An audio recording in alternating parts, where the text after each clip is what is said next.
Ah oui, les paroles de notre Père partout dans le monde entier, au sommet de toutes les montagnes, dans le ciel partout. Ne laisse pas le monde organisé par les hommes organiser ta vie. C'était quelque chose, hein? C'était quelque chose. Incredible. Ah non, ça y est, je m'y mets depuis que Steve nous demande de parler anglais. Incredible.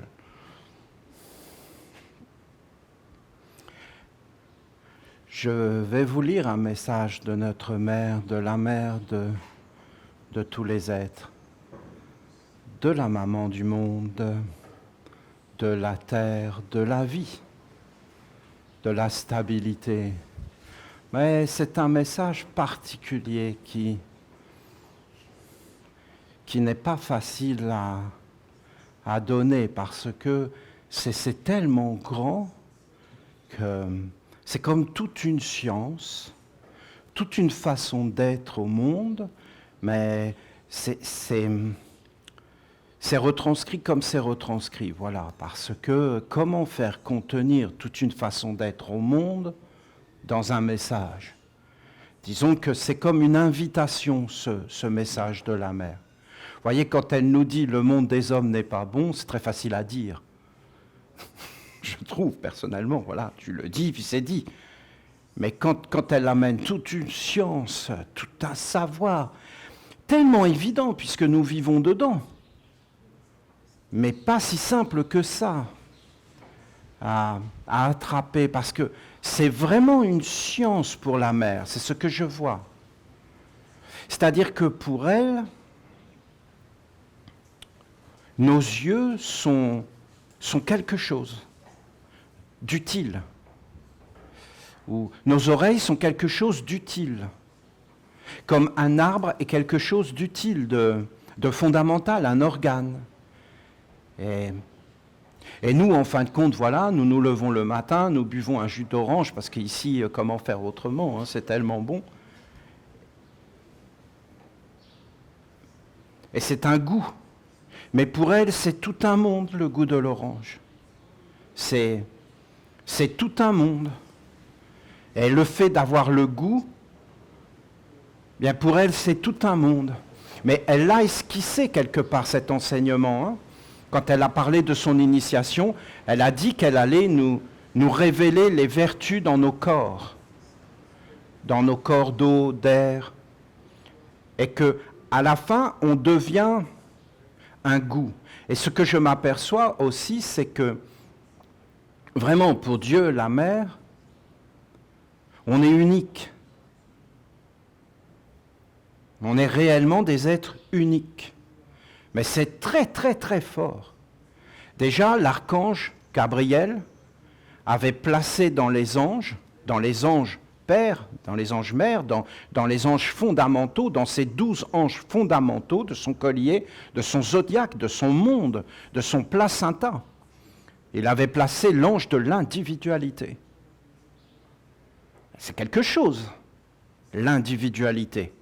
C'est un monde en soi. La mère considère qu'un animal, qu'un arbre est comme unique.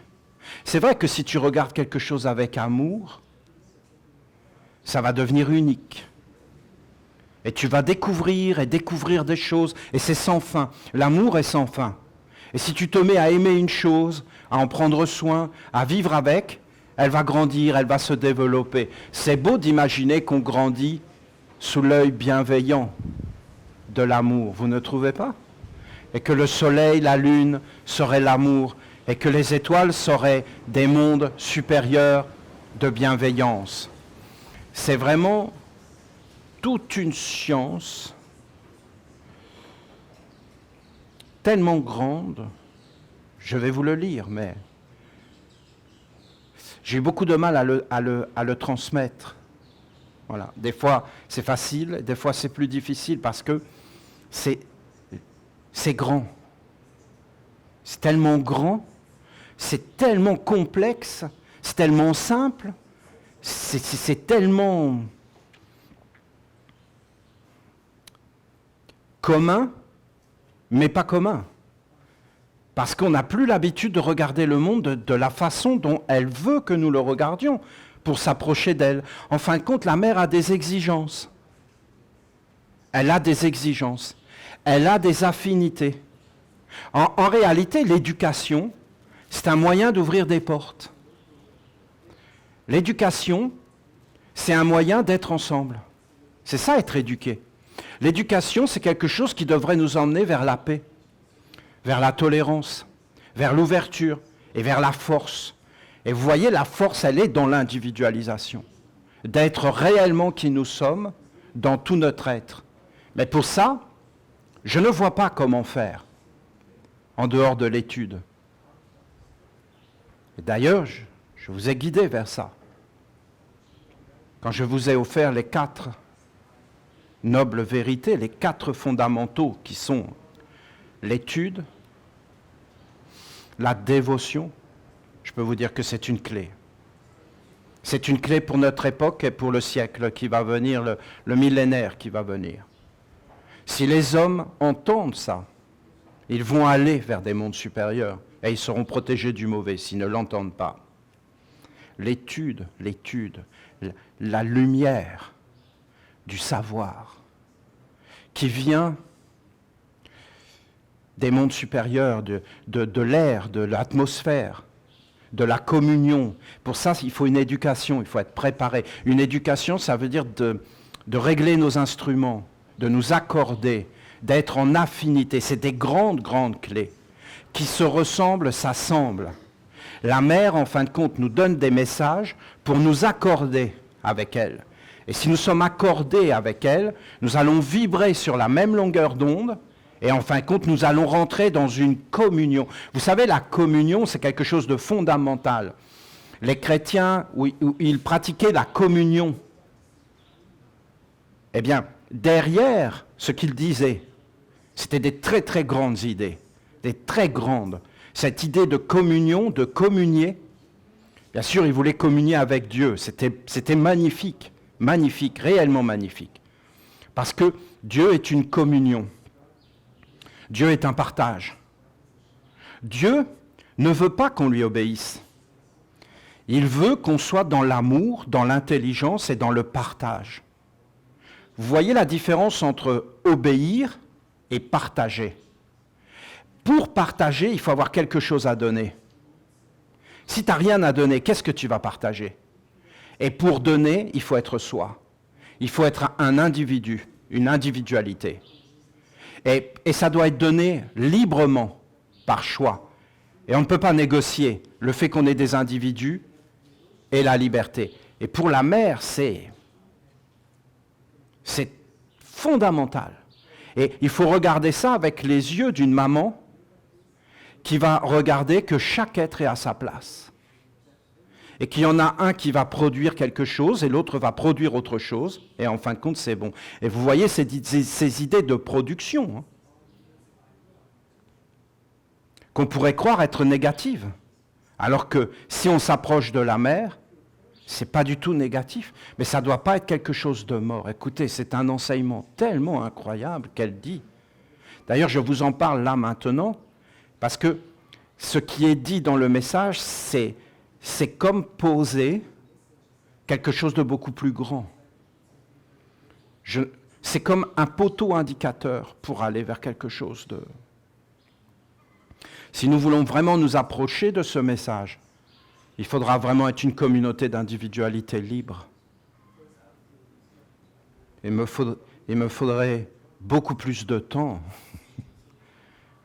Et je pense que j'y arriverai à vous emmener dans cette vision de comment la mère voit le monde. C'est déconcertant.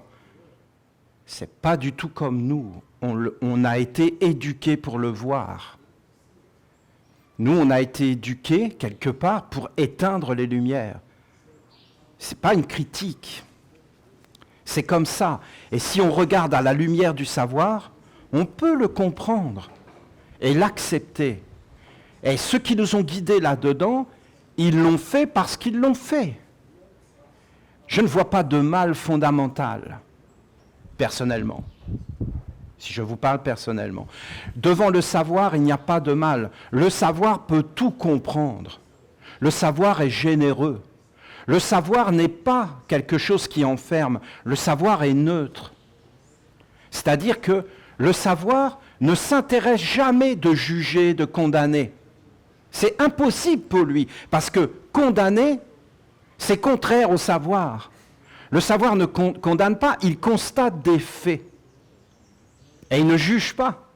Il voit des faits et il comprend des lois. Et tout est bon pour lui, n'importe quelle expérience, parce qu'il va l'amener vers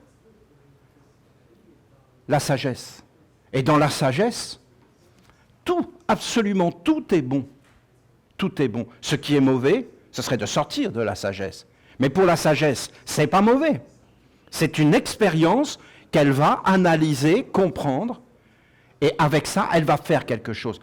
Et la mère, elle parle de ça, mais dans le cachet. Elle parle de tout un monde. Elle parle de la transformation des énergies, de la transformation des éléments. Elle parle de la capacité que nous avons, nous les hommes, de tout transformer en lumière, en or. Ça ressemble énormément, son enseignement, à tout ce qui est apparu au Moyen-Âge sur les alchimistes qui cherchaient à tout transformer en or, en lumière, en perfection, en choses qui c'est incorruptible. L'or est incorruptible. L'or est quelque chose de puissant, qui est inaccessible à la rouille et à la corruption, en fin de compte, qui est inaltérable, qui est un endroit d'immortalité. Mais le diamant aussi, quand on sait que le diamant c'est du carbone, et que c'est un carbone qui s'est transformé, c'est du charbon. Un diamant que tu vois, c'est du charbon qui est devenu diamant. Mais comment il a fait? Et tu as une orange, ou tu regardes une fleur, mais une fleur, elle vient de la terre, et elle est devenue une fleur. Comment elle a fait? Elle a transformé les choses, transformé par son être, par son organisme. Et voilà ce qu'était l'homme. Voilà ce que nous dit la mère. Elle nous dit que l'homme, il est sur la terre comme un transformateur, comme un être qui va prendre des éléments, qui va les conduire à l'intérieur de son organismus, de son organisme, et qui va en fin de compte en faire des choses. N'importe quoi. L'homme devrait prendre n'importe quoi, tout ce qui vient vers lui, et qu'en réalité, il n'y a rien de mauvais. Et que tu dois le développer à l'intérieur de toi, dans ta vie intérieure. La vie intérieure, ce n'est pas un luxe, c'est une nécessité. Nous avons une capacité de penser. Mais dans cette capacité de penser, nous sommes comme une TSF, comme une radio. Nos pensées captent des mondes et nous mettent en harmonie, en symphonie, en affinité, et vont attirer des mondes par la pensée. Nous en sommes conscients ou inconscients. Nous maîtrisons notre organe ou nous ne maîtrisons pas notre organe. Après, vous avez des sentiments, mais ça va t'amener à un ressenti profond, vivant. C'est-à-dire que les sentiments, c'est grand comme l'océan. C'est grand comme la respiration. Tu vas vraiment vivre des choses, tu vas les sentir de l'intérieur. Si tu ne sens plus, eh bien, tu ne peux plus goûter, tu ne peux plus être là-dedans. Et après, eh bien, tu vas descendre dans cette volonté qui est vraiment tout à fait étonnante. C'est un monde tout à fait étonnant, parce que dans la volonté et pour la volonté, tout est vivant. La volonté, ce n'est pas quelque chose d'inconscient. Ça peut l'être. Mais en réalité, c'est vivant. C'est un être. Si tu touches la vie, c'est la volonté. Si tu regardes la vie, c'est une volonté. C'est un chemin qui s'ouvre. Tu peux dire un désir, une aspiration. Regarde la fleur qui sort du sol. Vous pouvez voir des expériences avec des fleurs qui sont totalement incroyables. Mais vraiment incroyables. C'est un monde, le monde végétal, qui est empli de sagesse, d'enseignements, de messages, de conseils. Les végétaux ne sont pas simplement des thérapeutes. Parce que si vous cherchez des thérapeutes, il faut aller dans les végétaux. C'est vraiment hallucinant comment ils sont des thérapeutes. Des thérapeutes pour les yeux, pour le nez, pour les oreilles. Parce que les végétaux, ils te parlent, ils t'entourent, ils t'enseignent, te nourrissent, te guérissent. Mais ils te montrent la puissance incroyable de la volonté et du désir et de l'aspiration vers le soleil, vers la grandeur, vers un monde supérieur. Et ils sont liés, bien sûr, à des forces qui sont à l'intérieur de nous et qui sont cette volonté. Et qu'est-ce que fait cette volonté quand tu l'éveilles? Elle rend tout vivant. C'est-à-dire que tu peux faire une expérience. Non mais regardez, tu vois quelqu'un avec tes yeux qui fait une expérience devant toi. Tu le regardes, donc tu le penses. Et tu vas vivre avec lui. C'est-à-dire que tu es en train de t'accorder avec cet être. Cet être n'est pas dehors. Il est dedans. Il est dehors et dedans. Il faut se détendre et nous apercevoir que nous vivons les uns dans les autres. Et que nous vivons les uns par les autres et avec l'ensemble. Nous ne sommes pas si séparés que ça. Les uns des autres et de tout.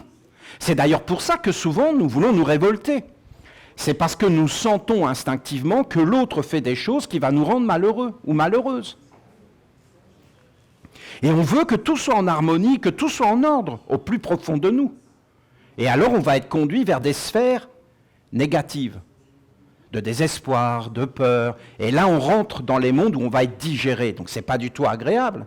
Et en fin de compte, être digéré, nous, n'est pas notre rôle. Notre rôle est d'être des êtres qui digèrent. Pas que nous soyons digérés. Non mais, si nous commençons à être digérés, c'est que nous sommes emmenés dans des mondes inférieurs. Et si nous digérons, c'est que nous emmenons les mondes dans la transformation de notre être véritable. Si tu es dans ton être véritable pur, aucun être ne peut te prendre.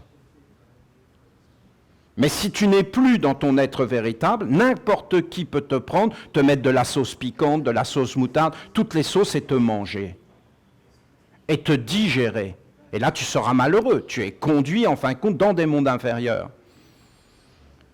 Et ce que nous dit la mère, c'est qu'en réalité, nous pouvons vivre cet être qui est devant nous par les yeux, et le faire rentrer en nous et avoir des affinités, et qu'après, nous pouvons le sentir, le ressentir, nous mettre à sa place, ce que fait la mère sans arrêt, parce que la mère, c'est une mère, c'est une maman.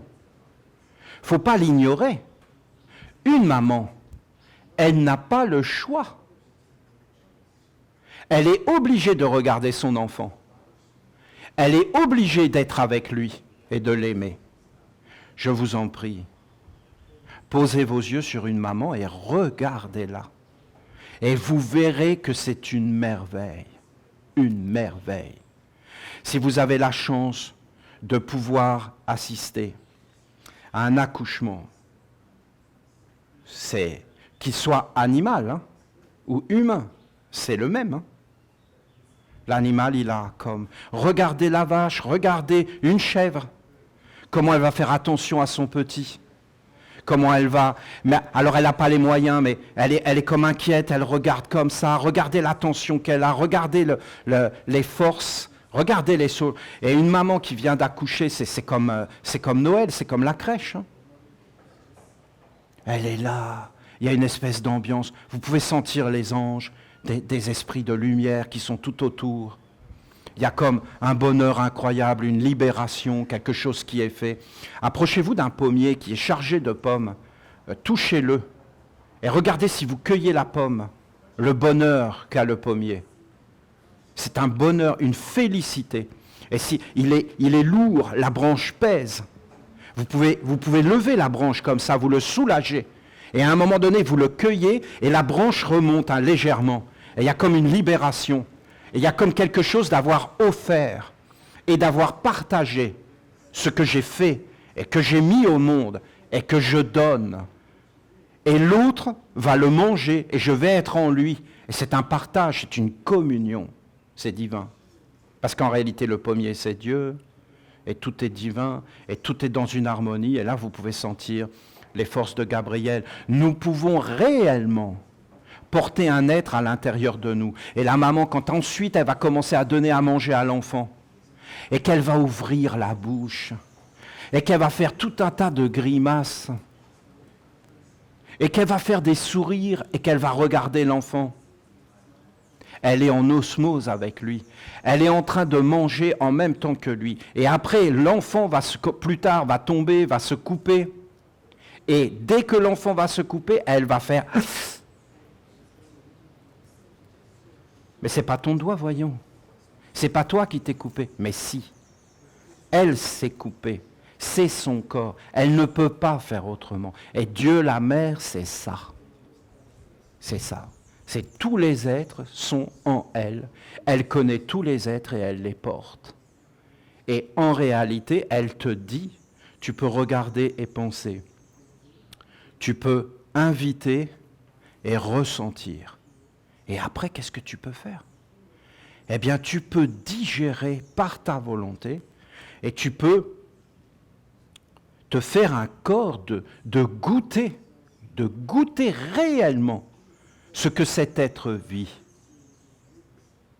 Et en réalité, tu peux acquérir une sagesse, une expérience vécue. C'est-à-dire que, vous voyez le Bouddha qui est assis en méditation. Essayez de regarder ça. Il est assis en méditation. Eh bien, vous en avez un autre qui est en train de bâtir une maison. Les deux sont en train de faire une expérience, les deux. Ce n'est pas parce qu'il ne fait rien qu'il n'est pas en train de vivre intensément quelque chose à l'intérieur de lui, aussi intensément que de le vivre à l'extérieur. C'est-à-dire que la vie intérieure peut apporter autant de richesse, d'enseignement, de force, de compréhension que la vie extérieure. Tu peux faire des expériences avec la vie extérieure, mais tu peux faire des expériences avec ta vie intérieure si tu descends au plus profond de toi, si tu penses une chose, si tu la ressens, et si tu la vis à l'intérieur. Eh bien, si tu la vis à l'intérieur, tu ne seras pas obligé de la vivre à l'extérieur. Et vous savez comment on éduquait dans les temps anciens, mais bon, je ne peux pas rentrer là-dedans. Non, je vois bien, je me fais entraîner. Mais ça va être trop énorme, tout ce que j'ai à vous dire, c'est trop. Mais je vous dis que ce savoir était connu. Et quand on voyait un être faire une expérience à l'extérieur, une expérience négative, d'accord? Je vois quelqu'un qui fait une expérience négative. Je le vois. Je le vois avec mes yeux, avec mes oreilles. Mais est-ce que ça suffit? Non. Il faut que je le connaisse, cette expérience de l'intérieur. Il faut que je la maîtrise. Il faut que je l'ai connue, que je l'ai éprouvée, du commencement au milieu jusqu'à la fin. Qu'est-ce que ça va donner à la fin? Et quand j'ai ce commencement, ce milieu et cette fin, eh bien, je peux aider cet être. Mais comment je peux l'aider? L'éduquer. Je vais lui dire, tu ne dois pas faire ça. Vous voyez? Mais si ça marchait, ça saurait, voyons. Non. Je dois le conduire dans l'expérience intérieure de ce que ça va donner dans le futur. Vous comprenez ce que j'essaie de vous dire? Et si j'arrive à lui faire voir, sentir, goûter, vivre ce que ça va donner, la force qui est autour de lui, qui le pousse, qui le meut, son âme, mais ce n'est pas la sienne, en l'occurrence, elle va s'éteindre. Parce que une expérience vécue, pas à l'extérieur, parce que des êtres qui font les mêmes erreurs et les mêmes erreurs et les mêmes erreurs à l'extérieur, mais voyons, non, on se comprend. On est des Esséniens. On sait de quoi on parle quand même. Et ça fait des milliers d'années qu'on fait les mêmes erreurs.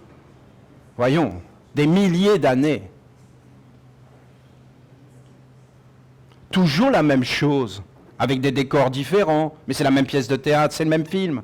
On l'a vu et revu, on le connaît par cœur au bout d'un moment. On sait très bien ce que ça va donner. Pourquoi on n'a pas les moyens de stopper? Parce qu'il n'y a que la vie intérieure. Que la vie intérieure. Que, en réalité, de se faire un corps. C'est grand. c'est grand. Hein. Le jour où les humains vont comprendre ça, mais ils sont tellement dans des illusions de religion, de système politique, qui, en fin de compte, veulent juste survivre, ce qui est normal. Il n'y a pas à jeter la pierre, je vous dis.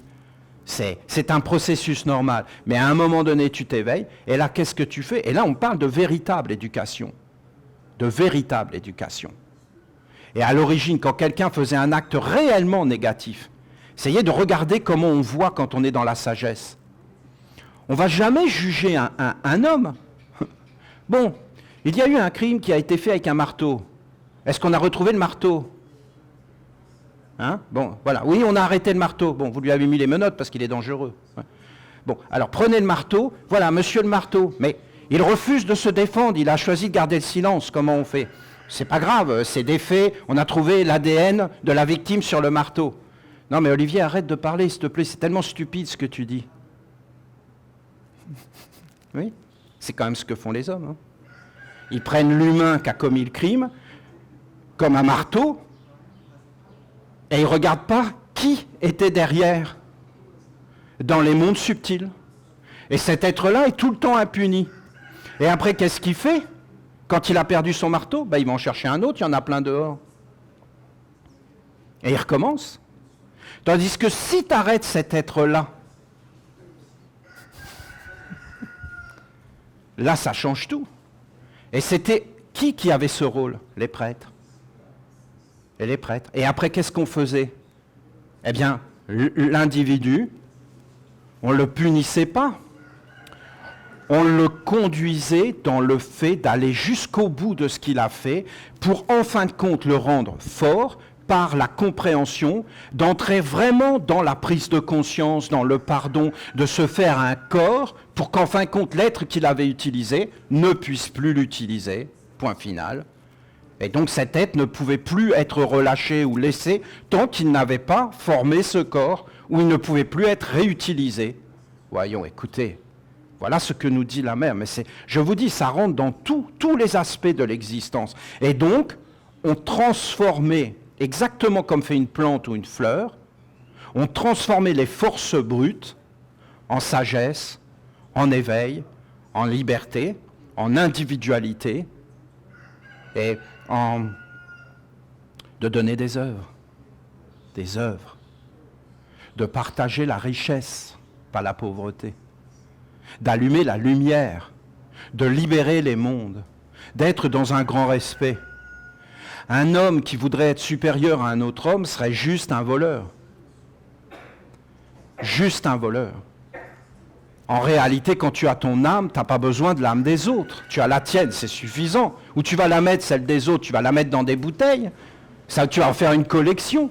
Tu as la tienne, qu'est-ce que ça peut faire les autres? Quand tu as une âme, tu veux que tout le monde l'ait. Tu veux que tout le monde vive avec son âme. Ceux qui veulent asservir les âmes, c'est qu'en réalité, ils n'ont plus la leur. Et n'ayant plus la leur, ils veulent que personne d'autre n'en ait, parce qu'ils vont se dire « Et moi, j'en ai pas, pourquoi l'autre l'aurait ?» Mais peut-être que des fois, Dieu t'enlève ton âme pour que tu te mettes au service de celui qui en a une, et qu'après, tu la récupères. Parce qu'il veut te tester. Parce que s'il y a bien un monde où on est testé, c'est sur la terre. Je peux vous le dire. C'est vraiment une école. Ça, c'est une clé absolue. Et la mère est une éducatrice. Une mère est toujours une éducatrice. Toujours. L'éducation commence avant la naissance du corps, parce que c'est déjà l'éducation dans les mondes subtils et toutes ces choses. Alors voilà, je vais vous lire le message de la mère, d'accord? Mais vous pouvez avoir comme des orientations et de regarder. Il faut avoir une vie intérieure, il faut entrer dans une production et il faut faire apparaître des mondes dans ta vie pour les offrir, mais qui viennent de toi.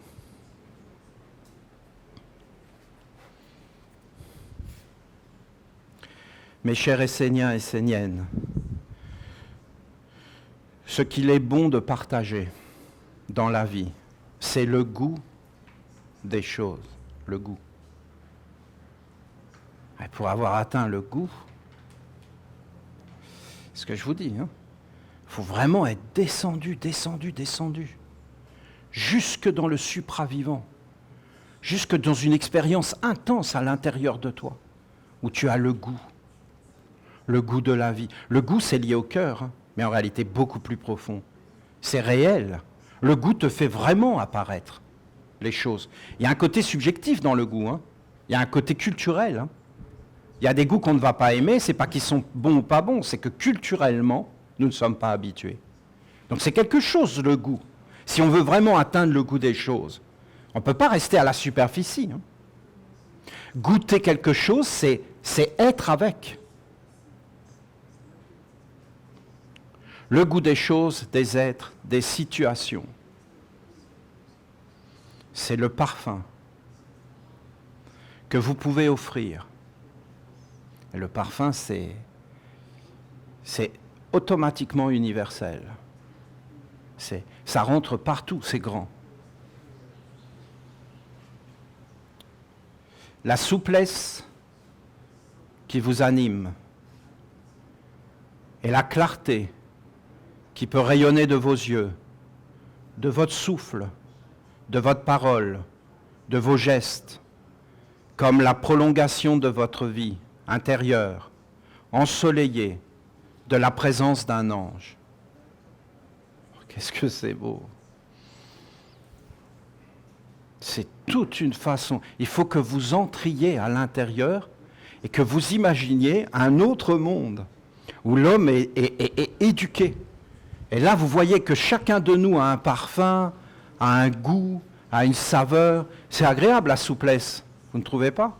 Que vous avez en face de vous quelqu'un qui est souple et qui va être arrangeant, qui ne va pas compliquer la vie, qui ne va pas faire de blocage, qui ne va pas vous enfermer, qui ne va pas te dire, toi, tu as une sale tête, donc, pour toi, ça va être très dur. Non, il est souple, arrangeant, dansant. Il ne va pas vous bloquer. Il va trouver une solution. Il va te laisser libre.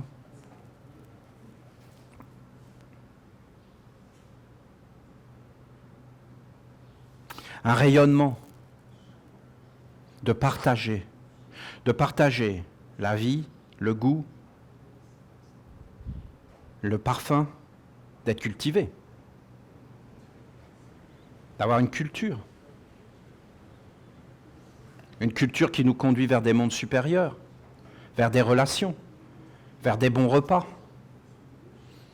vers des parfums, pas de conflit.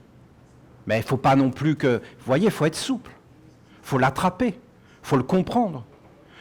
Tout ce qui arrive doit être regardé. J'étais avec Patrick dans le jardin. On parle, on marche. Mais lui, il a l'œil. Hein. La moindre mauvaise herbe qu'il voit, il se baisse, il la prend, mais il continue à parler. C'est naturel, ça y est, c'est fait. Il enlève tout ce qui apparaît et qui n'est pas conforme au but. Et il le fait. Hein. Alors moi, je me suis dit, tiens, je vais faire pareil, parce que, bon, vous savez, moi, je suis un suiveur. Hein. Mais bon, le problème, c'est que j'arrache les haricots, moi. Ah ben non, mais il faut un savoir-faire. Il faut un savoir-faire. Sinon, tu fais quoi? Alors là, il arrive, il t'en colle une. Ben, c'est ça, Patrick. Hein. Là, tu dis merci, Patrick, Saint-Patrick, parce que c'est juste. C'est toujours agréable de s'en prendre une quand c'est juste. Vous savez que je vous conduirai toujours à dire les choses telles qu'elles sont. Vérité, honnêteté, fondement. De toi, hein, de ton être, que tu te connais, que tu te regardes, que tu t'observes. Je peux comprendre que vous êtes en chemin et que vous avez connu la souffrance. La souffrance, ça va, hein. Faut pas en abuser, voilà. Si vous me permettez un conseil, n'abusez pas. C'est sympa, ça rassure, on se dit on ne peut pas descendre plus bas, donc je suis en sécurité. Et vous êtes dans un monde où effectivement il faut faire profil bas, sinon dès que tu montres que tu as quelque chose, mais on vient te le prendre. Donc voilà, il faut mieux dire à tout le monde, non je souffre énormément, et tout le monde te lâche d'ailleurs. Bonjour, tu vas bien? Oui, j'ai le sida et le cancer. Oh, bah, salut, je repasserai demain. Et voilà, t'es tranquille. Et là, tout le monde veut t'aider. Mais si tu dis non, c'est super et tout, là, ils te disent, oh, ça, tiens, ah bon? C'est quoi tes secrets? La souffrance à cause de la non-éducation et des mauvais choix qui ensuite se répercutent à travers les âges et les siècles Hein? Mais regardez encore Patrick dans son jardin. Il est le patron. Il y a des haricots, il y a des tomates. Mais il y a d'autres qui veulent venir pour coloniser la terre. Mais lui, il dit non. Lui, il dit non. Imaginez qu'il n'est pas là. Ben, il ne peut pas aider. Une plante, elle veut pousser, mais elle a du mal. Parce qu'il va y avoir des oppositions. Mais si elle a une association avec un homme, ces oppositions, tu as une association avec un ange, il y a énormément de problèmes dans ta vie qui vont passer. Pour un ange, c'est facile. Pour un homme, c'est impossible. Impossible. Mais pour un ange, c'est facile. Il arrive, il fait ça, il pousse les choses, il prend, il enlève, il jette plus loin, c'est fini. Mais il faut que tu sois dans une production qui l'intéresse. Donc il y a des intérêts. Mais bien sûr qu'il y a des intérêts. Donc il y a des alliances. Mais bien sûr qu'il y a des alliances. Donc Dieu est intéressé. Mais bien sûr qu'il est intéressé. On est dans un monde de reflets. Donc si je ne suis pas en accord avec Dieu, il ne va pas m'aimer. C'est pas qu'il ne va pas t'aimer, c'est qu'il ne va même pas te regarder. Mais Dieu aime tout le monde. Mais bien sûr qu'il aime tout le monde. Comme toi, dans le fond. Mais c'est tellement loin que ça ne t'intéresse pas. Regardez toutes ces choses. Et si tu veux vraiment aller vers des mondes supérieurs, il faut être en affinité avec eux et leur plaire. Leur plaire. Combien de fois mon ange m'a dit, arrête de vouloir plaire aux hommes, cherche à plaire à Dieu. Il me l'a dit.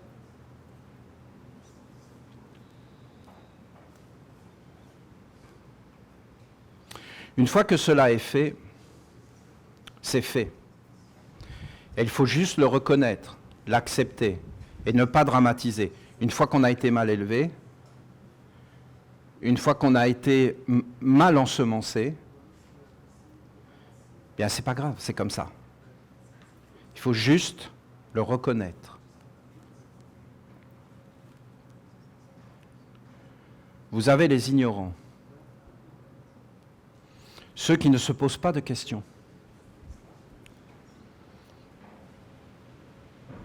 Ils ne sont même pas au courant. Ils ne comprennent pas ce qui se passe. Ils vivent.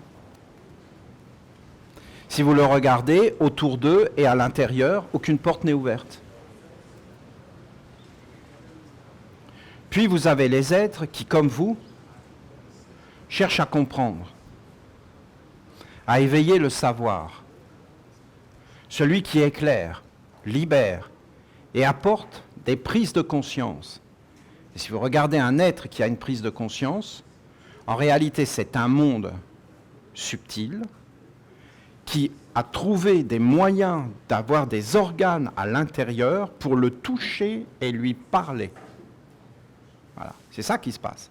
Et l'autre, il n'a aucun moyen de lui communiquer. Est-ce qu'il y en a un qui est supérieur à l'autre? Mais pas du tout. C'est qu'il y en a un qui a des organes et l'autre ne les a pas. Donc l'autre ne peut pas communier, parce qu'il n'a pas des organes. Quoi comme organe? Bien, par exemple, le respect. Le respect, c'est un organe. Si tu l'as à l'intérieur de toi d'une façon juste,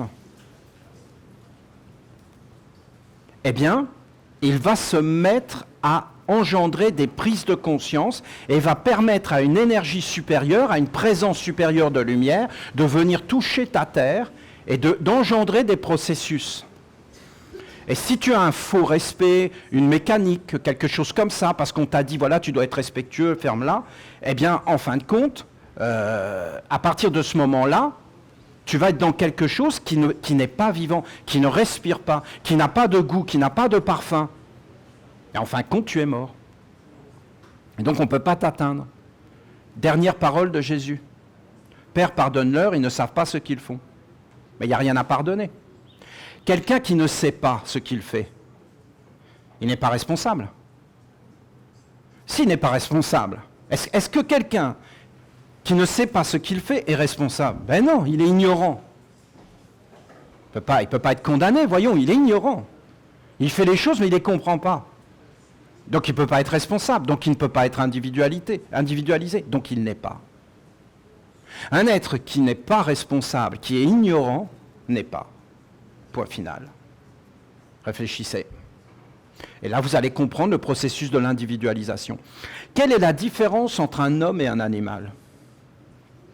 C'est qu'un animal vit avec une âme groupe et que l'homme, il s'individualise et il est capable d'avoir une autoconscience et de prendre conscience de lui et de devenir responsable de ses actes et d'engendrer des actes particuliers. Non mais écoutez, voyons, c'est trop clair. C'est trop clair. Vous voyez, un chien qui réfléchirait et qui dirait, bon maintenant je vais arrêter d'aboyer parce que je suis trop con, je veux juste attraper des chats, je vais miauler maintenant. Et vous voyez le chien qui est là ? Miaou. Miaou. Voyons, là vous seriez étonné, parce qu'il aurait fait un acte humain. Il n'y a que l'homme qui est capable de faire ça. Il n'y a que l'homme qui est capable d'engendrer tous les processus dans son organisme pour atteindre un but en conscience et en vérité. Et il peut élever cette conscience et cette vérité jusque dans des mondes supérieurs. Et faire apparaître des mondes de bonheur ou de malheur intégral. Et conduire les êtres dans la mauvaise odeur, dans des goûts détestables, et dans un monde d'enfermement, ou alors dans un monde de libération et de grandeur. C'est une belle journée, vous ne trouvez pas ? C'est quand même grand de parler de ces choses-là. C'est unique. C'est unique. C'est la mer. Hein. C'est la mer. Si on la laisse s'approcher de nous, si on lui donne la liberté de nous toucher, de nous éduquer, de nous enseigner, elle, la terre, le soleil, elle a dit, je suis le ciel et la terre. Je suis partout. Elle est dans ce qui est dur et dans ce qui est subtil, doux, aérien, universel. Notre mère est universelle. Elle est Dieu, la mère ici, elle se plaît au Panama, ça tombe bien moi aussi, mais elle est dans tous les mondes. Elle est dans tous les mondes. Moi je comprends pourquoi elle aime être ici. Je comprends. Il n'y a pas de concept humain. C'est libre. C'est incroyablement libre, dans l'air. Hein.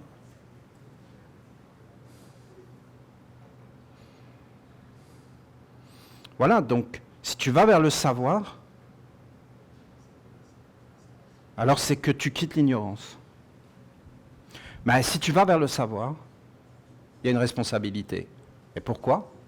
Parce qu'il y a une conscience, et parce que tu vas apparaître, toi,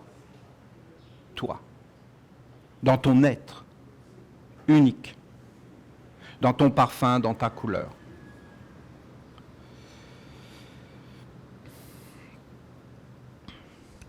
Donc là, quand elle nous parle de Dieu, la lumière, du savoir, en réalité, elle est en train de nous parler du culte, même si elle ne va jamais le dire.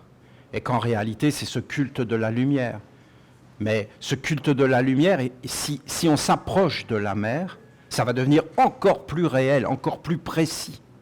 La mer a une capacité de rendre les choses réelles et dans la réalité. Et de nous libérer des concepts et des croyances que nous pouvons avoir, même du culte de la lumière. Et de le rendre encore plus réel.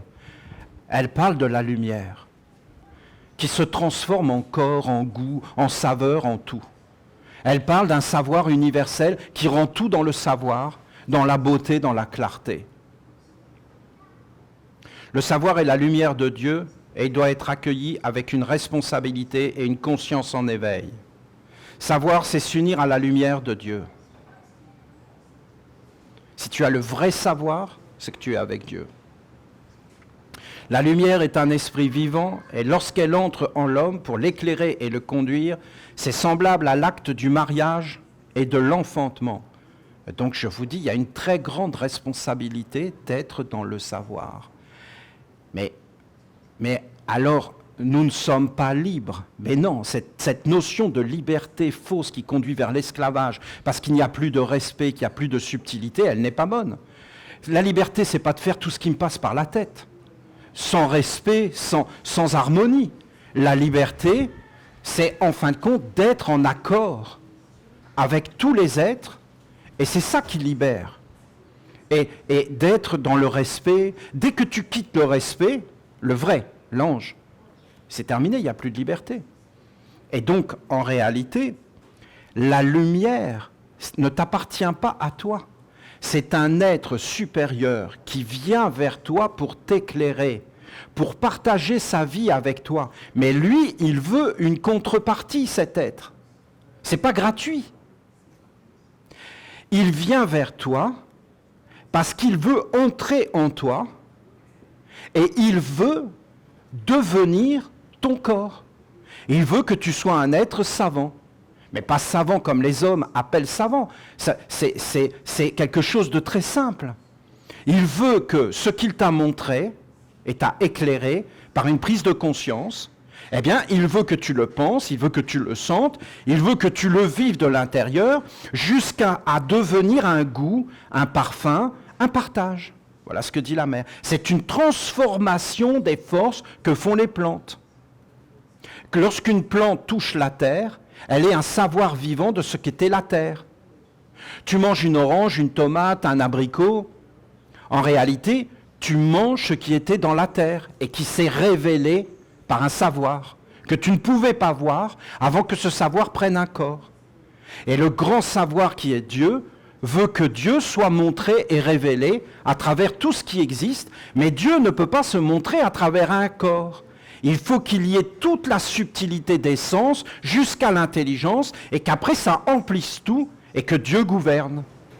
Dans l'intelligence, dans la beauté, dans le partage, dans l'harmonie. Voilà ce que dit la mère. Mais c'est à la fois tellement simple, mais nous n'avons tellement pas été éduqués de cette façon qu'il faut vraiment trouver tous les mots pour arriver à transmettre ce qu'elle veut nous dire dans une simplicité et dans un élan du cœur et de générosité.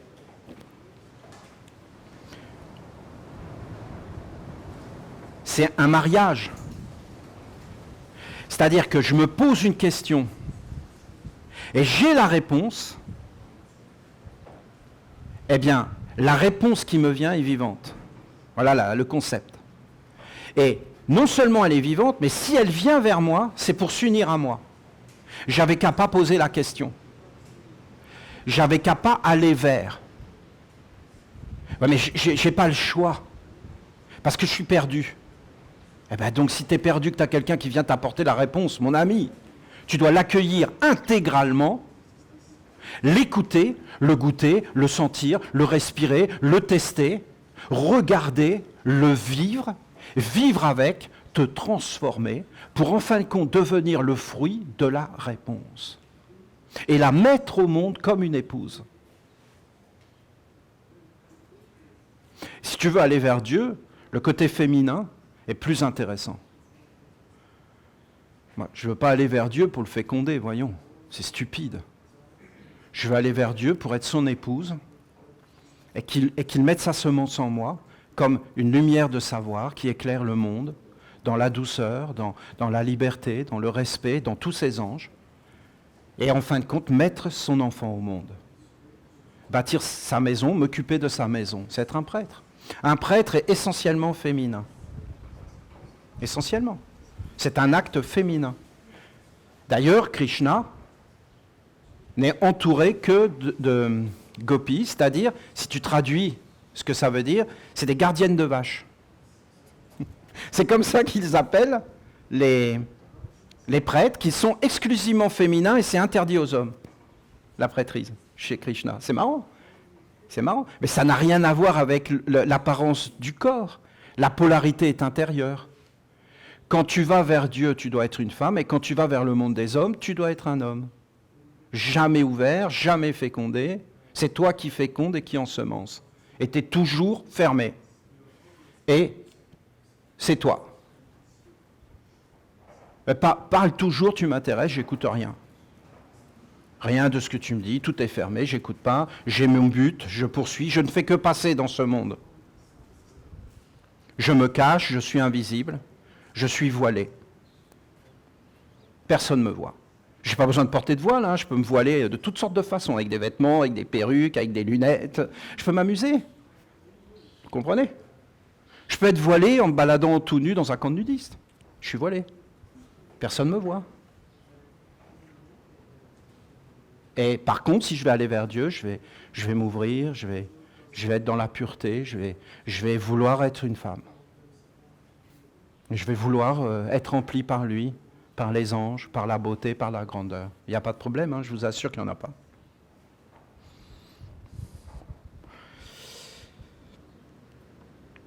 Avoir une compréhension ne se fait pas tout seul. C'est un enfant qui vient au monde et il est évident qu'il doit être accueilli, respecté et honoré. Le culte de la lumière. Les parents de Dieu. Recevoir le savoir en soi, c'est accueillir un nouveau corps à l'intérieur et donc en prendre soin, être responsable de lui et veiller à ce que sa destinée s'accomplisse. Le savoir n'est pas gratuit, car il vient pour éclairer, pour éveiller la conscience, pour libérer et transformer. C'est-à-dire qu'une pensée qui vient vers toi, elle a des exigences, dans n'importe quel domaine, hein. Que ce soit une pensée sombre et ténébreuse, ou une pensée lumineuse, je peux vous garantir qu'elle va vouloir manger, se développer, s'enraciner et conquérir. Et qu'elle va vouloir apporter des fruits, ce que dit la mère au début, le parfum et toutes ces choses. Souhaiter et même accueillir la lumière du savoir est une bonne chose, c'est une première étape. Mais ensuite, il faudra aller jusqu'au bout, afin de ne pas trahir l'être qui a été invoqué au nom de l'Éternel.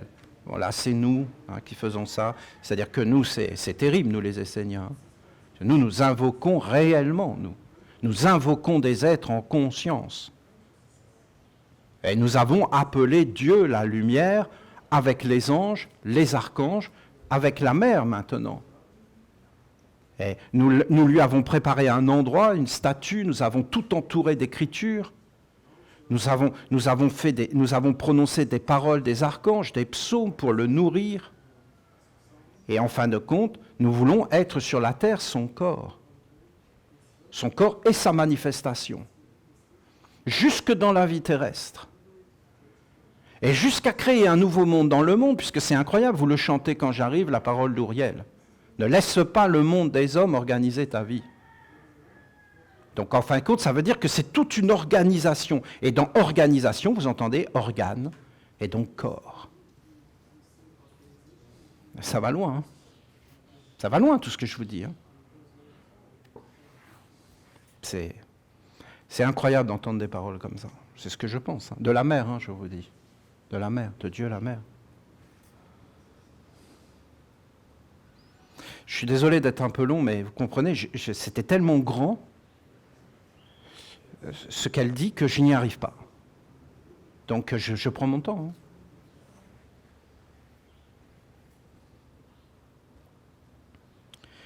L'ignorant est moins responsable, alors que celui qui sait reçoit la responsabilité avec le privilège du savoir. On doit prendre soin des ignorants, les protéger et les gouverner pour qu'ils aient une vie belle. Et qu'il ne soit pas touché, parce qu'un ignorant est faible et dangereux, parce qu'il n'a pas les yeux, il n'a pas les oreilles, donc on doit le protéger. On doit protéger un être qui n'est pas encore développé, et on doit attendre qu'il se développe, et il n'y a pas de problème. Et il doit avoir une vie simple, la plus simple possible, et surtout ne pas compliquer sa vie. Parce que le bonheur est simple, vous savez, très très simple. Un peu de blé, des tomates, du fromage, vous avez une pizza. Ça, les Italiens, ils connaissent le bonheur. Ils l'ont répandu dans le monde entier. Celui qui sait et qui n'est pas conforme devra payer 2 fois, plus. S'il n'a pas conduit le savoir vers sa destination et son accomplissement. Prenez conscience que vous vivez dans un monde qui est empli d'esprit, de génie, d'intelligence et d'influence. C'est un monde animiste et magique, dans lequel absolument tout est vivant et agissant. Ce n'est pas une croyance, c'est un fait. Vous pouvez le savoir ou pas. Cela ne change rien au fait que cela est. Ces mondes subtils qui vous entourent dans votre vie terrestre et céleste sont en partie dépendants de vous, de ce que vous partagez avec eux. C'est l'histoire du figuier stérile, de Jésus. Il est stérile. Jésus le rejette. C'est terrible, mais c'est comme ça. Et si tu as un figuier stérile dans ton champ, tu l'arraches et tu l'enlèves. Parce que le rôle du figuier, c'est de donner des figues. Mais c'est terrible ce que tu dis, mais c'est vraiment comme ça. À celui qui a, on donnera, celui qui n'a pas, même le peu qu'il a, on lui prendra. Écoutez, toutes ces choses, il faut quand même les entendre. Hein. Parce que c'est bien joli de parler des évangiles, de toutes ces choses, mais on en parle comme si ça allait de soi et que Dieu allait nous sauver. Mais regardez Jésus qui est Dieu pour eux. Le figuier passe un mauvais quart d'heure. Hein. Et les mauvais prêtres, ils ne sont pas mis à l'honneur. Hein. Les êtres se font des idées. Mais une idée telle qu'elle est, tant qu'elle n'est pas en affinité, elle peut faire beaucoup de mal. Et les êtres peuvent t'en vouloir d'une idée qui est fausse et qui t'enferme. La mère dit qu'on ne doit pas être stérile. Si vous êtes ignorant, ces mondes n'ont aucun espoir. Et donc ils se tiennent dans une sorte de fatalité. Les mondes autour. Ils se disent, bon ben voilà, c'est écrit, il n'y a pas de problème. C'est comme ça. On ne peut pas s'en sortir de toute façon. Ils sont ignorants. On ne peut pas les toucher, on ne peut pas les éveiller. Par contre, si vous éveillez le savoir, que vous devenez plus clair, plus conscient, alors ils se mettent à cultiver l'espoir que vous allez vous éveiller pour libérer les mondes et les conduire vers l'accomplissement. Je pense que c'est compréhensible. Toi-même, si tu souffres parce que tu es enfermé et que tu vois quelqu'un qui est complètement abruti, bah, tu vas dire, bon, bah, c'est cuit, voilà, bon. Je vais prendre mon mal en patience et puis je vais attendre que ça passe. Mais si tu vois qu'il y a une possibilité, un espoir, bah là tu te dis, waouh, super, je vais m'en sortir. Mais si tu vois que le lendemain, il est encore plus abruti que... Bah, tu te dis, c'est foutu. Mais là ça, t'es comme touché, ça t'a fait mal en fin de compte. Donc en fin de compte, c'est une très grande responsabilité, c'est ce que je pense, je suis d'accord. Si vous ne le faites pas, alors ils se sentiront trahis et vous en voudront 2 fois plus. Je veux vous faire comprendre que la lumière du savoir est le trésor de la vie, car le vrai savoir vient des anges, qui sont des messagers et des envoyés de Dieu. Cette lumière, lorsqu'elle entre en l'homme pour l'éclairer de l'intérieur, engendre naturellement une responsabilité, car le savoir doit devenir vivant et être conduit dans l'application. Vous savez, c'est tellement naturel, on n'a pas à s'inquiéter, mais il faut quand même entendre ce qui est dit. Vous les Esséniens et Esséniennes, vous cherchez le savoir des anges et vous voulez honorer la connaissance et l'intelligence des mondes supérieurs, mais comprenez qu'une fois que la réponse vous est donnée, qu'elle vous éclaire, qu'elle vous parle et vous instruit, votre devoir est de prendre du temps pour elle, de l'étudier afin de la comprendre. Si la lumière vient vous éclairer, c'est parce qu'elle veut s'associer à votre être, à votre vie et à votre destinée. Elle veut être vue, comprise, assimilée, digérée, jusqu'à faire partie intégrante de votre vie, comme un organe de votre corps, ou une habitude, une façon d'être. Le savoir est un être qui appartient à l'esprit et qui veut devenir conscient, vivant et agissant dans le corps et la vie terrestre. Lorsque la lumière du savoir vient vous éclairer, elle ne doit pas demeurer une lumière, mais devenir une nourriture qui va dégager une énergie et un parfum dans votre vie quotidienne. Le savoir doit être goûté, puis il doit embellir la vie, comme peut le faire le parfum. Pourquoi je vous dis, le savoir le plus essentiel, c'est de savoir qui tu es et ce que tu as à faire. Parce que si tu commences à prendre tous les savoirs dans tous les mondes, tu vas te mettre en danger. Mais si tu prends un peu de savoir de toi, et que tu commences à le vivre, à le goûter, et que tu commences en fin de compte à en faire un plat, une nourriture, et que tu commences à améliorer ta vie autour de toi, ben là ça devient bon. C'est pourquoi cette sagesse pose ta vie matérielle pour aller vers Dieu, elle est grande. Avant de prendre un grand poids, il faut d'abord que tu gères les petits poids de ta vie quotidienne, et c'est très bon en plus.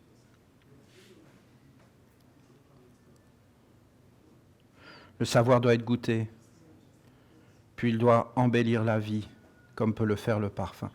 C'est très sensuel, hein. Vous trouvez pas? Sensuel, hein. C'est hyper sensuel, hein. Parce que là, nous, on a un côté religieux, mais enlever le côté religieux. sensuel. Hein. Sensuel et le plaisir est là. Vous sentez le plaisir? L'importance du plaisir? Regardez. Le plaisir jusqu'à communier avec l'âme et les mondes supérieurs avec un plaisir. Est-ce qu'il y a un plaisir dans le savoir? Bien sûr. Est-ce que le savoir est sensuel? Bien sûr. Est-ce qu'il y a un parallèle entre le plaisir de goûter un aliment délicieux et le délice d'être rempli par un savoir qui éclaire et qui libère? C'est un plaisir. Si vous regardez le goût d'un aliment, ce goût n'est pas physique, il est spirituel. Et l'être révèle sa spiritualité par le goût. Et quand tu es dans le goût et que tu goûtes quelque chose, dans une saveur, tu n'es pas dans le monde physique. Tu es dans un monde subtil, qui est d'ailleurs fait de mémoire. Si tu regardes un enfant qui goûte quelque chose, une fois j'avais donné une ananas à un enfant. Waouh, une ananas, c'est super, j'adore ça. Ah, c'est dégoûtant. Mais pourquoi? Tu es habitué à manger des ananas en boîte, avec le sucre. Et quand il a vu une vraie ananas, qu'il l'a goûtée, est-ce qu'il aimait ça? Oui, mais sa mémoire, c'est-à-dire le génie qui est autour de lui, a dit ça, c'est pas de l'ananas. Je ne la reconnais pas. Est-ce que c'est physique? Oui, il y a un côté physique. Mais en réalité, il était dans un autre monde. Voilà, vous avez ma vision.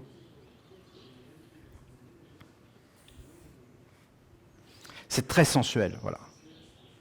Très, très sensuel. Lorsque la lumière du savoir vient vous éclairer, ouais, hein, d'accord? Elle vient à l'intérieur.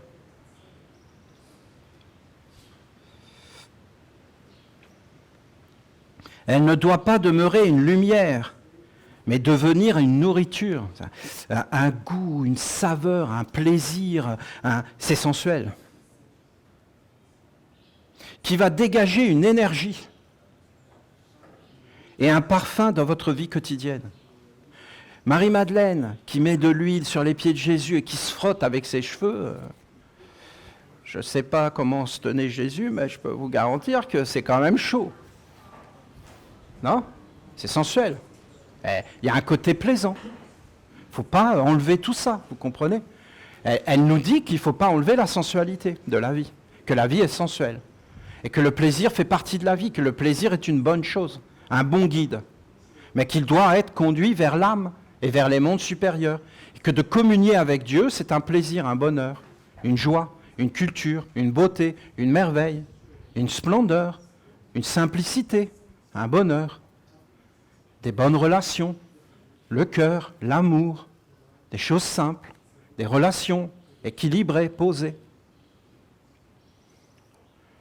Le parfum est une émanation qui emplit la nature vivante et qui peut être partagée avec les esprits, les éléments, les génies et les mondes supérieurs. C'est pour ça que les êtres ont toujours allumé des parfums et fait brûler de l'encens. Par exemple, vous brûlez de la cannelle, ça rend dingue les anges. J'ai vu la Vierge Marie prier. Elle s'enduisait le corps avec des figues. Elle était nue. Elle n'était pas habillée. Elle était nue dans la nature et elle mettait des figues sur elle. Et ça dégageait un parfum et elle s'offrait aux esprits de la nature. Et là, vous aviez des anges. Elle attirait des anges dans sa pureté, dans sa dévotion. Dans tout ce qu'elle était ravissante, elle était innocente, pure, avec des sentiments purs. C'était grandement beau et c'était hyper sensuel. Vous ne trouvez pas? Et ce n'est pas incompatible, bien au contraire. C'est les pauvres qui ont dit que Dieu était dans la douleur, Notre-Dame des 7 douleurs, qu'il fallait vénérer Dieu dans la douleur, que Dieu avait souffert sur la croix et qu'on devait souffrir comme lui sur la croix. Non, mais tout ça, c'est des choses d'êtres qui n'aiment plus la vie. Donc ils n'aiment plus Dieu. Ils vont plaire à Dieu. Non, mais vous rigolez, quoi. C'est une blague, c'est une farce. Ils plaisent à personne. Même pas eux-mêmes. Ils sont dans une voie d'extinction. Dieu les sauvera. Non, non, pas du tout. Et penser comme cela, c'est rendre le monde divin faible. Et après, les êtres, ils vont dire, si Dieu était vraiment amour, il empêcherait tout ça. Mais voyons, s'il empêchait ça, il n'y a pas d'existence. Il n'y a pas de liberté, il n'y a pas de responsabilité, il n'y a pas de savoir, il n'y a pas d'aller regarder, ça ne peut pas marcher. Donc ces êtres-là sont tombés dans un tel monde d'absurdité qu'ils ne peuvent même plus se voir et voir qu'ils sont dans un monde totalement absurde. Et après, ils sont perdus, mais ils n'ont pas l'attitude. Parce qu'ils sont perdus, mais tu viens pour les aider, ils te mordent. Ils ne veulent pas être aidés.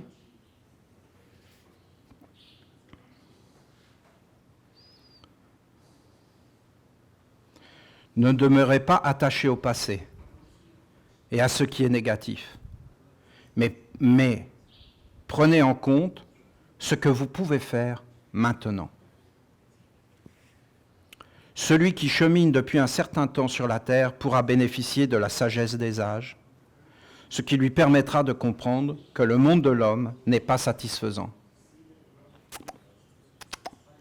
Non. Non, le parfum, non. Non, ça sent là. Et le goût, ça goûte là. Et ainsi de suite, et ainsi de suite. Là quoi, j'en sais rien. Hein. Ça n'a pas de goût. Celui qui chemine depuis un certain temps. Peut-être qu'il vous a permis de vous identifier et d'évaluer la force et les convictions que vous portez en vous. Mais au final, tout ce qu'il vous a appris doit être libéré. Je crois beaucoup à ce qu'elle dit. C'est une perfection. Et il ne faut pas le rejeter, le monde des hommes. Il faut s'enraciner en lui, prendre tout ce que tu peux prendre et le conduire vers des mondes supérieurs de beauté, de noblesse. Afin que vous puissiez entrer au service de mondes qui lui sont supérieurs. L'ego n'est pas mauvais.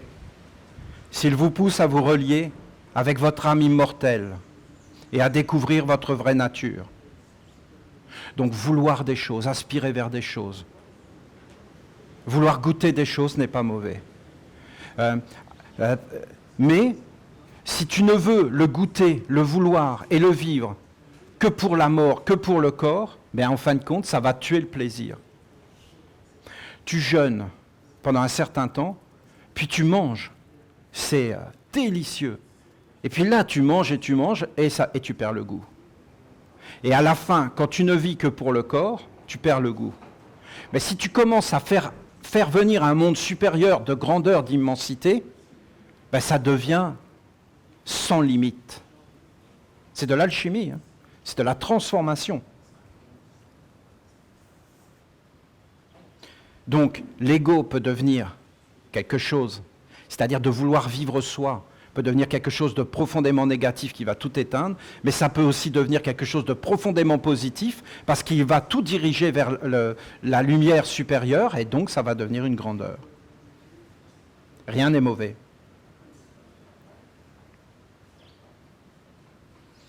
Vous entendez ? C'était tellement beau, Jésus. Vous les avares, qui amassez des trésors, là où les vers et la rouille, je vous conseille d'amasser des trésors dans le royaume des cieux, là où les vers et la rouille ne peuvent pas atteindre. Vous l'entendez, cette parole ? Regardez les religieux. L'avarice est un péché capital. Capital, ça veut dire dans la marmite pendant l'éternité. Ce qui est très très long, mais vraiment, c'est plus que long. C'est qu'il y a un feu derrière et une marmite hyper solide. Hein. Regardez Jésus.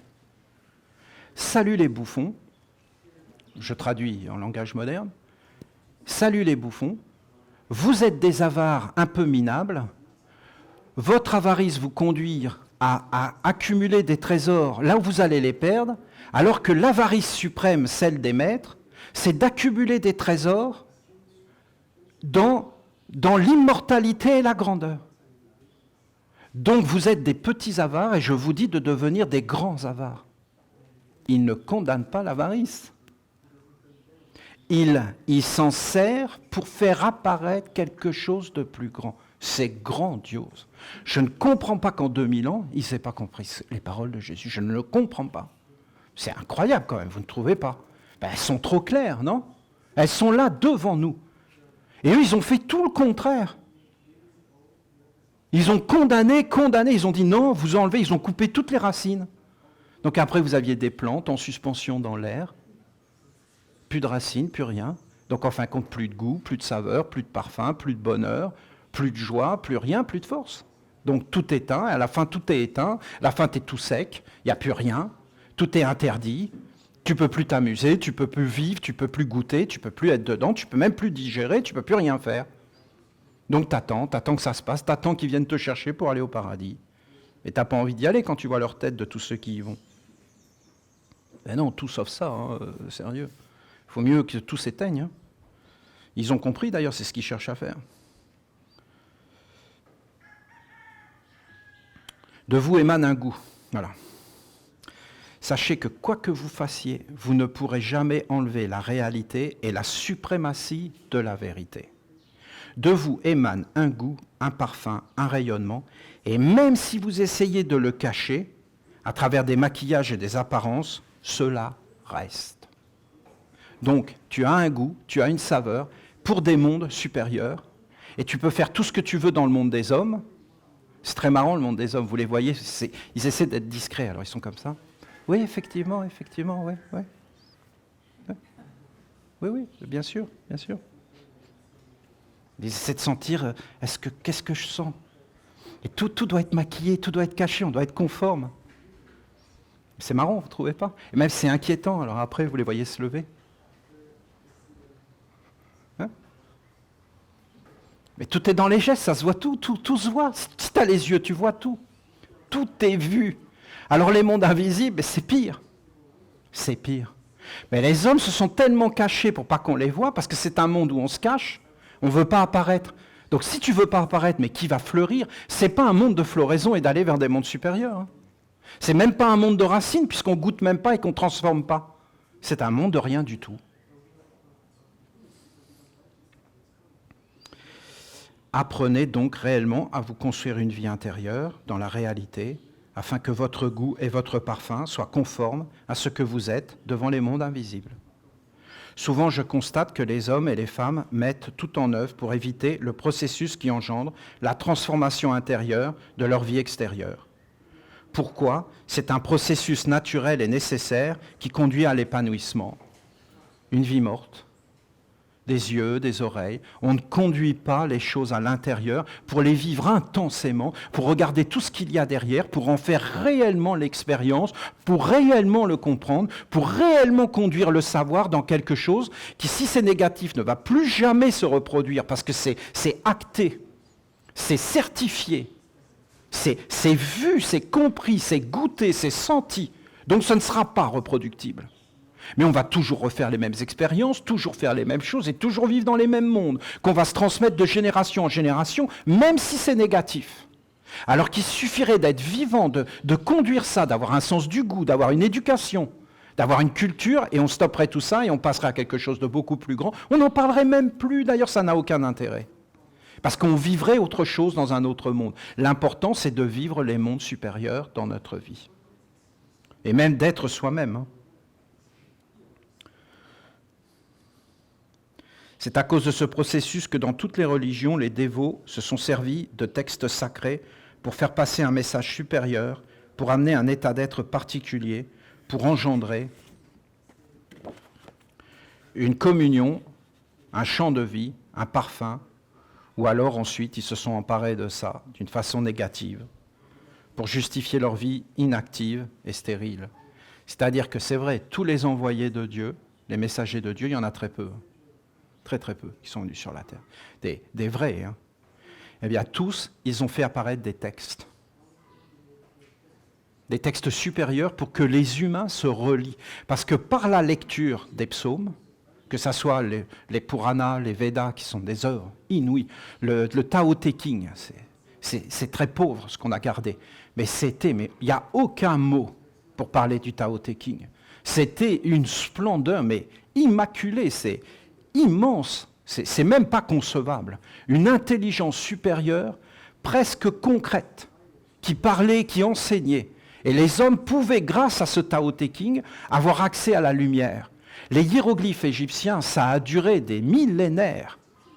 C'est quelque chose d'inouï. Les mots, ils communiaient, c'était vivant. C'était gravé dans de la pierre. Ils avaient leur réponse à toutes leurs questions. Ils étaient cadrés. Ils étaient dans un corps vivant. Et les êtres ont amené des textes et ils ont lu ces textes. Et puis après, les hommes se sont décalés entre ce qui est dit dans les textes et leur vie intérieure. Ils sont devenus morts. Ils n'ont plus goûté, ils n'ont plus la saveur, ils n'ont plus eu la vie intérieure et c'est fini. Donc elle parle vraiment du culte de la lumière. Qu'un nouveau-né ait besoin d'aide pour vivre et se développer, cela est juste. Mais lorsqu'il a grandi et que son corps est formé, alors l'énergie qui était utilisée pour le développement du corps doit être mise au service de l'esprit et des mondes invisibles. Ainsi, l'étude des textes sacrés, leur prononciation rituelle, devient un moyen de faire grandir le corps du savoir vivant en soi et dans l'environnement. Le partage, l'ensemencement, l'expansion sont des vertus fondamentales pour la lumière. La lumière touche un homme pour l'éclairer, pour éveiller la bonne compréhension, mais ensuite elle veut pouvoir toucher d'autres êtres par la propagation de ce qu'elle est à travers la vérité transmise de l'expérience vécue. Si un homme a vécu quelque chose de vrai, alors cela transpire de lui et se communique aux autres. C'est ainsi que la lumière aime se répandre et grandir. L'homme qui a rencontré la lumière doit apporter aux autres les fruits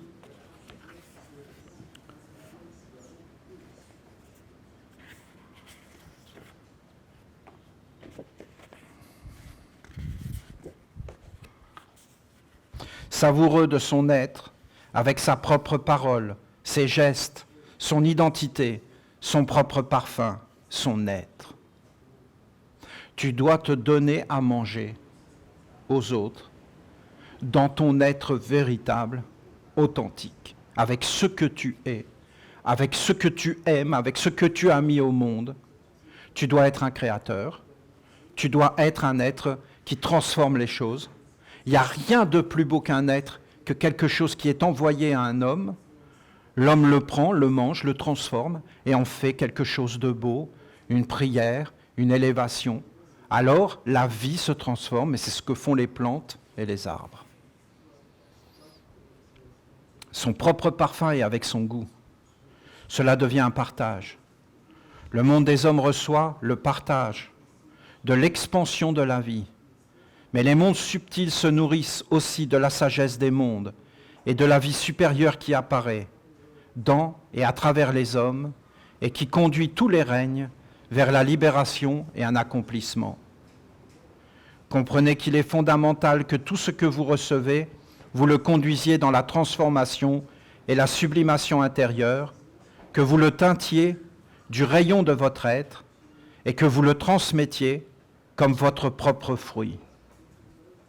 Il n'est pas question de laisser entrer en vous des éléments que vous n'avez pas assimilés et encore moins de donner à l'autre ce qui n'est pas à toi.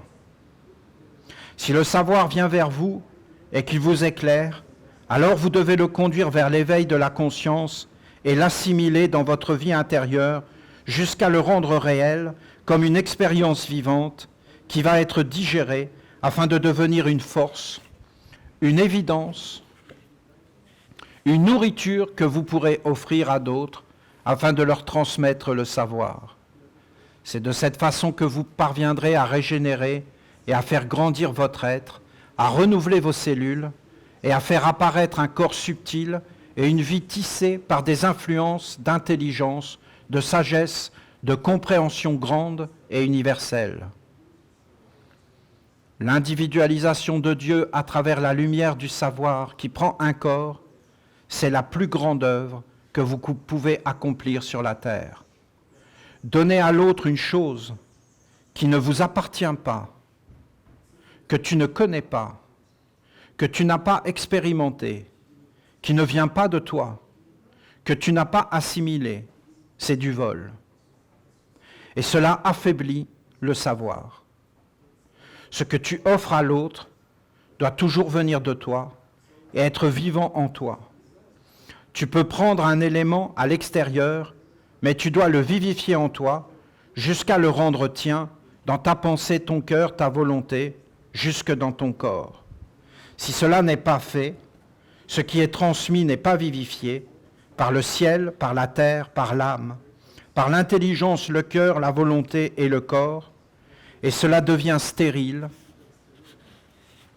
Et cela devient le stérile qui conduit vers le néant. C'est très étrange. Je veux vous conduire vers le chemin de la grandeur. Je veux que vous soyez semblables à des fleurs qui portent un nom, qui sont identifiables et qui peuvent non seulement offrir une nourriture pour un monde supérieur, mais qui peuvent également faire apparaître la sagesse de mon royaume, qui est constitué de toutes les beautés engendrées par l'union des différences vivantes et authentiques.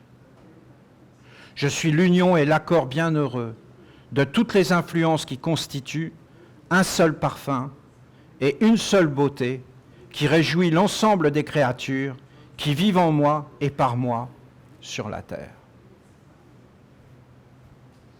La biodiversité, la différence, l'individualisation. Que chaque être soit libre de son être et produise la richesse, l'abondance, la grandeur. Voilà, je suis désolé, j'ai été un peu long, hein, je le reconnais, c'est pas simple, mais écoutez, c'était pas facile pour moi. Et que j'ai pas beaucoup dormi, j'étais avec la mère, j'arrivais pas à écrire son message. Comment vous voulez écrire une chose pareille? Non mais vous vous rendez compte de ce qui est dit là? Non mais elle parle du monde entier, du processus de transformation des êtres. Non mais comment vous voulez mettre des mots à ça? De la transformation. Non mais écoutez, le monde ne pense pas de cette façon-là. Mais quand tu vois ça, ben tu vois bien que c'est réel. Si on était éduqué par la mer, ce serait une merveille. Une merveille. On serait moins nombreux sur la terre. Ça, c'est sûr. C'est incroyable, hein? C'est incroyable. Vous savez pourquoi il y a autant d'hommes sur la terre? À cause du pétrole. Je vous le garantis. C'est parce qu'on a fait sortir le pétrole du sol que l'humanité est devenue énormément nombreuse sur la terre. Il y a des causes à effet. Le pétrole a engendré une profusion, une masse. Et si on n'avait pas trouvé du pétrole, il y aurait moins de monde sur la terre. Vous ne pouvez pas imaginer l'influence du pétrole sur la terre. C'est incroyable. Et c'était des énergies qui étaient enfermées dans le sol pour être dans la transformation et qui ne devaient pas sortir. Et à partir du moment où on les fait sortir, on libère des esprits et des mondes. Et en fin de compte, on ne les maîtrise pas forcément. Et là, vous avez tout un monde qui nous envahit, mais on ne le digère pas, on ne le goûte pas, on n'a pas le recul, on ne voit pas les choses. Et en fin de compte, on est envahi par un monde parce qu'on l'a laissé rentrer, parce qu'il y a comme une tentation, parce qu'on cherche à satisfaire des choses. Mais on ne sait pas vraiment pourquoi, on ne s'est pas posé de questions. Voilà. Vous comprenez l'importance du silence? Le silence, c'est pas physique, hein. Tu peux aller sur la Lune. Tiens, va dans l'espace avec... t'entendras rien à l'extérieur, mais tu vas entendre un raffut à l'intérieur. Le silence, c'est un état d'être intérieur. Une maîtrise, une organisation. Une vie posée. Un ordre, une harmonie, un chemin, un monde, un ciel entier. La nation essénienne, c'est un ciel, une terre qu'il faut faire apparaître.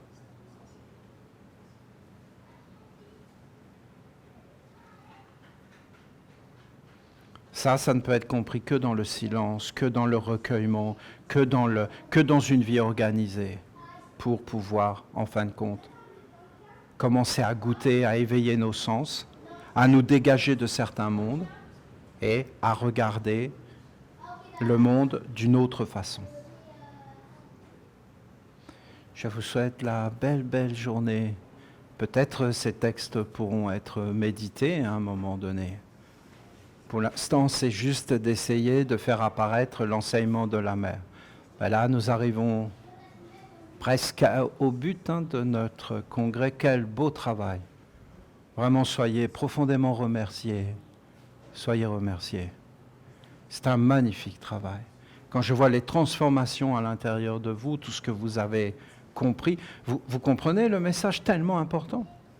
Là, vous êtes dans un état, et quand vous allez retourner dans la machine à laver qui lave moins bien que bien, hein, c'est-à-dire que tu sors de ça, tu es plus sale qu'avant, eh bien, ce qui est bon pour le commerce, hein, parce que tu y retournes et tu es encore plus sale, donc tu te dis zut, donc tu y retournes. Non, mais c'est super bien fait. Tu dis, il faut que j'y retourne. Oui, retourne-y. Tu es encore plus sale. Tu te dis, ça marche pas leur histoire. Tu viens à la Santa Maria. Et là, tu es propre. Bon. Et il faut que vous gardiez le savoir. Il faut faire des corps. Elle le dit, hein, c'est bon le monde des hommes pour vous tester. Pour tester vos convictions. Pour savoir si vous tenez le coup. Combien de temps tu vas tenir le coup. Donc c'est bon. Ah ben là, j'ai tenu 10 minutes. C'est super. Hein. C'est un record mondial, là. On va faire le Guinness essénien les livres des records. J'ai tenu 10 minutes dans le métro parisien. 10 minutes en restant clair. Puis au bout d'un moment, pouf. Mais pendant 10 minutes. Hein. Oh, 10 minutes, c'est incroyable. Hop, notre livre des records. Non, parce qu'on a notre humour essénien. Hein. On reconnaît un essénien parce qu'il porte son téléphone comme ça quand il parle au téléphone. Oui, tu m'entends? Non, ben c'est pas grave. Voilà. Non, on a notre humour. On a Céline Maud qui nous dit, Céline, je lui ai serré la main. Puis après, quand même, j'ai été me laver à la rivière parce que ça, c'est de l'humour essénien. J'adore notre humour. Belle journée.